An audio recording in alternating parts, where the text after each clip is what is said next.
hari ini? Ya, semoga semuanya selalu dalam keadaan sehat ya. Alhamdulillah, kita bersyukur kepada Allah pada hari ini kita masih diberikan kesempatan oleh Allah untuk memulai aktivitas pembelajaran pada hari ini. Salawat dan salam tak lupa kita saling agungkan kepada Nabi kita yang mulia Nabi Muhammad SAW. Oke, baik, sebelum kita mulai, kita awali pembelajaran kita pada hari ini dengan membaca doa terlebih dahulu ya. A'udzu billahi minasyaitonir rajim. Bismillahirrahmanirrahim.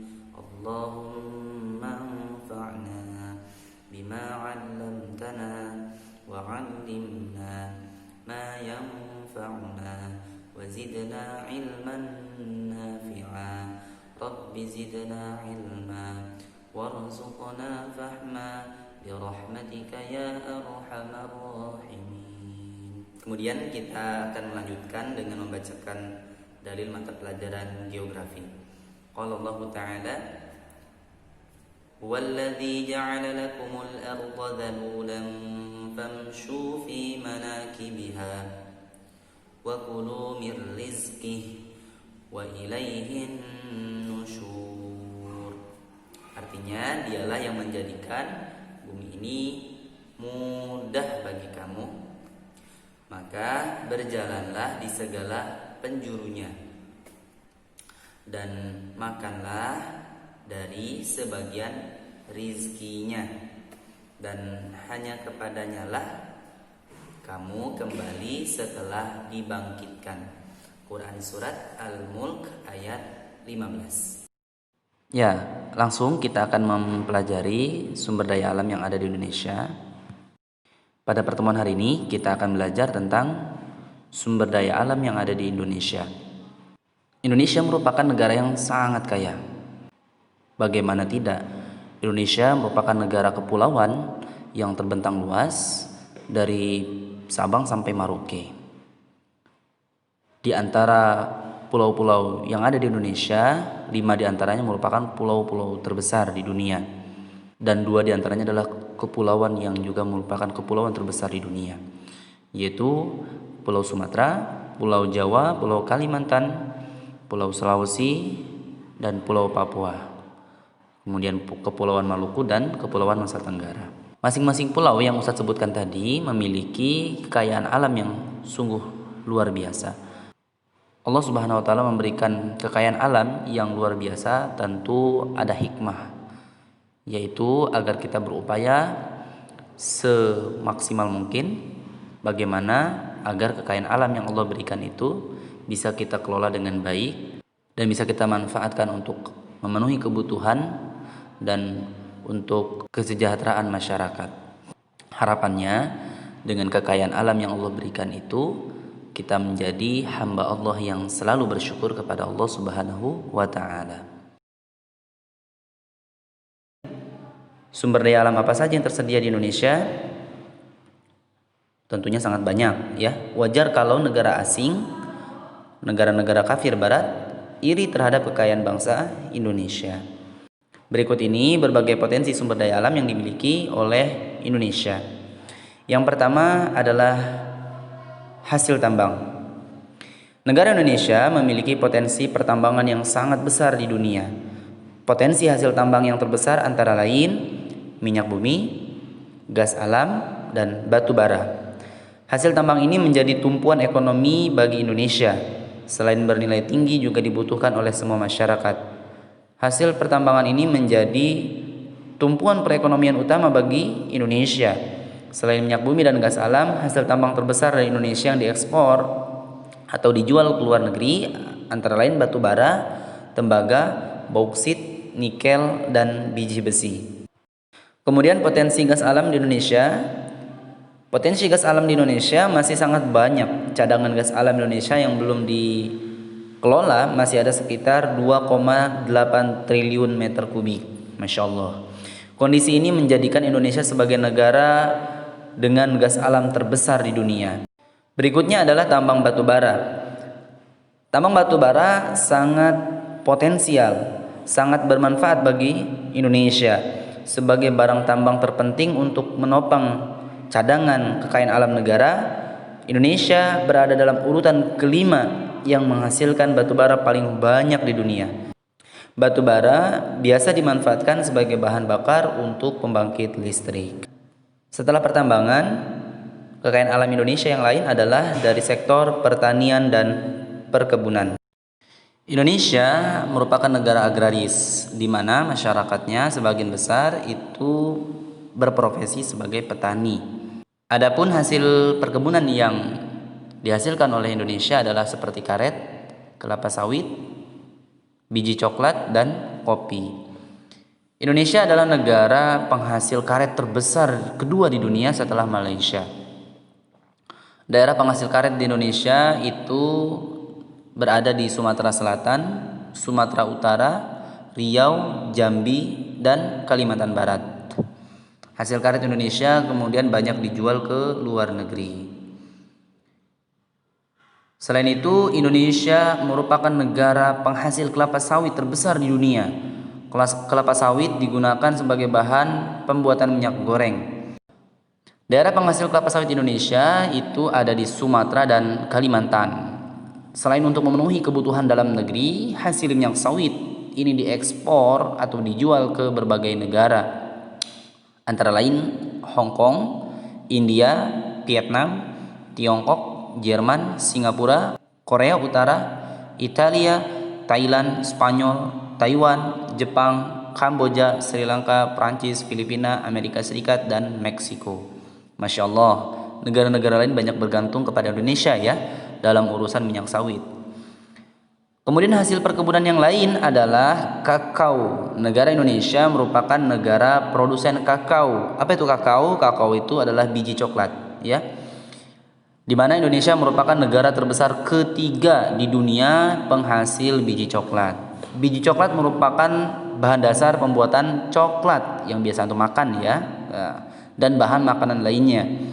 Daerah penghasil biji coklat di Indonesia adalah Jawa Tengah dan provinsi lain di Indonesia. Sektor perkebunan coklat memberikan kontribusi yang besar bagi perekonomian di Indonesia, terutama untuk dijual sebagai bubuk coklat ke berbagai negara. Bubuk coklat dari Indonesia ini dijual ke Amerika, Jepang, Tiongkok, Inggris, Belgia, Hong Kong, Vietnam, Singapura, Perancis, Kanada, Australia, Malaysia, Taiwan, Rusia, Belanda, Italia, Jerman, Korea Selatan, dan Denmark. Hasil perkebunan yang juga menopang pendapatan negara dengan jumlah yang sangat besar adalah kopi. Ayo, siapa yang suka ngopi? Indonesia merupakan negara penjual kopi terkuat di dunia, bersama dengan negara Brazil dan Vietnam. Nah, daerah penghasil kopi di Indonesia adalah Lampung dan Jawa Tengah. Untuk Lampung ini adalah tempat kita tinggal ya. Provinsi kita yaitu Provinsi Lampung. Negara-negara tujuan penjualan kopi Indonesia adalah Amerika Serikat, Singapura, Korea Utara, Spanyol, Jerman, Prancis, Belanda, Inggris, Australia, Kanada, Jepang, Uni Emirat Arab, Rusia, dan Selandia Baru. Masya Allah ya, banyak kopi yang dijual oleh Indonesia ke negara lain. Sektor berikutnya adalah sektor kehutanan. Hutan Indonesia merupakan hutan terbesar ketiga di dunia, Masya Allah, dengan luas sekitar 99 juta hektar yang terbentang dari Sabang sampai Merauke. Akan tetapi luas hutan tersebut semakin lama semakin berkurang. Ya, sedih sekali ya. Padahal potensi hasil hutan Indonesia sangat besar. Bukan hanya sekedar penghasil kayu, tetapi juga sebagai paru-paru dunia untuk menghasilkan oksigen. Demikian juga semua makhluk hidup yang menghuni hutan termasuk menjadi bagian daripada potensi sumber daya hutan. Keanekaragaman hayati atau makhluk hidup yang berada di hutan bermanfaat dan berperan penting dalam keseimbangan lingkungan hidup, di mana kita bisa menikmati kehidupan yang nyaman itu disebabkan karena keberadaan hutan. Oleh sebab itu penting untuk menjaga hutan agar tetap lestari, tidak rusak dan habis. Potensi kekayaan alam Indonesia yang berupa hutan dimanfaatkan untuk industri kayu. Indonesia merupakan pengekspor atau penjual produk kayu terbesar di dunia. Tentu saja potensi hasil hutan ini sangat penting dalam meningkatkan penghasilan negara. Adapun negara yang menjadi tujuan penjualan hasil olahan kayu Indonesia adalah India, Tiongkok, Bangladesh, Belanda, Mesir, Singapura, Italia, Spanyol, Ukraina, Iran, Rusia, Pakistan, Jerman, Tanzania, Afrika Selatan, dan Kenya. Itulah negara-negara yang menjadi pembeli kayu dari Indonesia. Berikutnya yang keempat adalah sektor kelautan.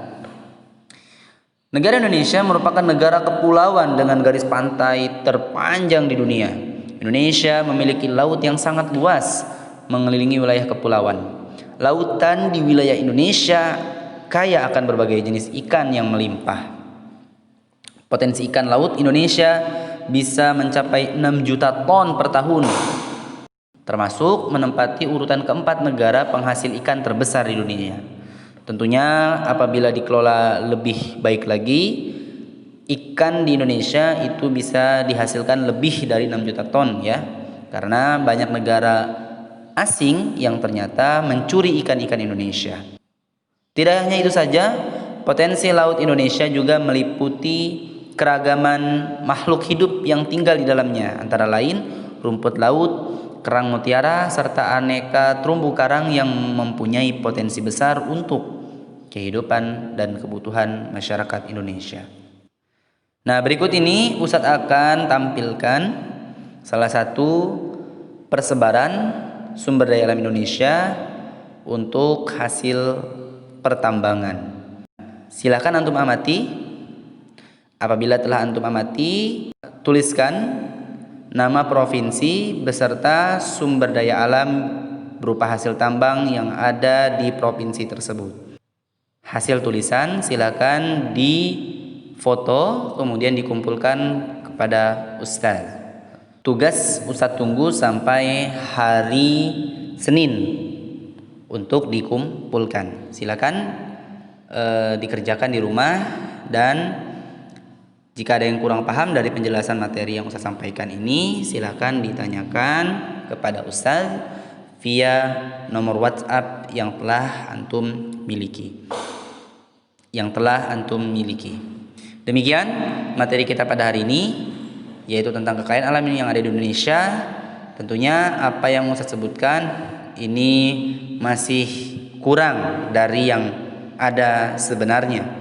Karena tentunya kekayaan alam Indonesia ternyata masih banyak yang belum diketahui dan juga belum dikelola oleh masyarakat Indonesia. Oleh sebab itu, kita berharap semoga kelak kita menjadi generasi umat Islam yang mampu mengelola kekayaan alam Indonesia yang telah Allah berikan ini dengan sebaik-baik mungkin untuk kesejahteraan dan kepentingan umat. Amin ya rabbal alamin. Kita cukupkan dengan membaca lafaz hamdalah. Alhamdulillahirabbil alamin. Subhanakallahumma wa bihamdika asyhadu an la ilaha illa anta astaghfiruka wa atubu ilaik. Assalamualaikum warahmatullahi wabarakatuh.